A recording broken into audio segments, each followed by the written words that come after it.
Perampokan di Jalan Lintas Sumatera Musirawas, polisi ungkap dugaan keterlibatan orang dalam. Kasus perampokan di Jalan Lintas Sumatera Musirawas yang viral pada Senin 19 September 2022 masih terus bergulir hingga hari ini, Selasa 20 September 2022. Perampokan di Jalan Lintas Sumatera Musirawas ini dialami Alfian Effendi, seorang karyawan CV Sahabat Musirawas Sempurna. Perampokan di Jalan Lintas Sumatera Musirawas terjadi di Jalan Lintas Sumatera, Desa Batu Bandung, Kecamatan Tiang Pumpung Kepungut, Kabupaten Musirawas, Provinsi Sumatera Selatan. Bahkan, pihak kepolisian saat ini masih berupaya mengungkap para pelaku. Hanya saja, dari keterangan para korban, petugas mencurigai ada keterlibatan pemain lokal dan orang dalam kasus perampokan tersebut.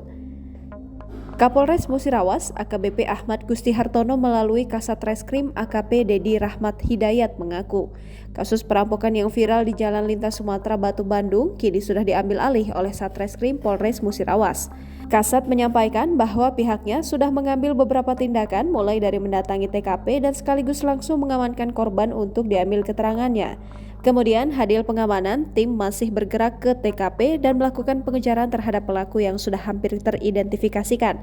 Karena dari kronologis yang didapat tentang penyesuaian antara TKP dan posisi korban. Kasat juga membantah jika kronologisnya adalah penodongan langsung ke mobil-mobil karena pelaku sudah mengincar mobil yang akan ditodong atau milik korban. Lebih lanjut, Kasat menjelaskan guna mempercepat proses pengungkapan kasus perampokan tersebut, pihaknya sudah meminta backup bantuan dari Jatan-Ras Polda Sumatera Selatan. Untuk diketahui, aksi perampokan di Jalan Lintas Sumatera Desa Batu Bandung, Kecamatan TPK, Kabupaten Musirawas, sempat viral karena aksi tersebut direkam oleh ibu-ibu yang juga pengendara mobil di jalan tersebut. Peristiwa tersebut terjadi pada Senin 20 September 2022 sekitar pukul 7.00 waktu Indonesia Barat. Korbannya adalah karyawan PT SMS atas nama Alfian Effendi yang hendak membayar GU Sawit di PT Sawit Nusantara Indonesia di Desa Tabar Dandang, Kecamatan Muara Saling, 4 Lawang. Pelakunya sebanyak 7 orang menggunakan senjata api rakitan dan senjata tajam jenis parang.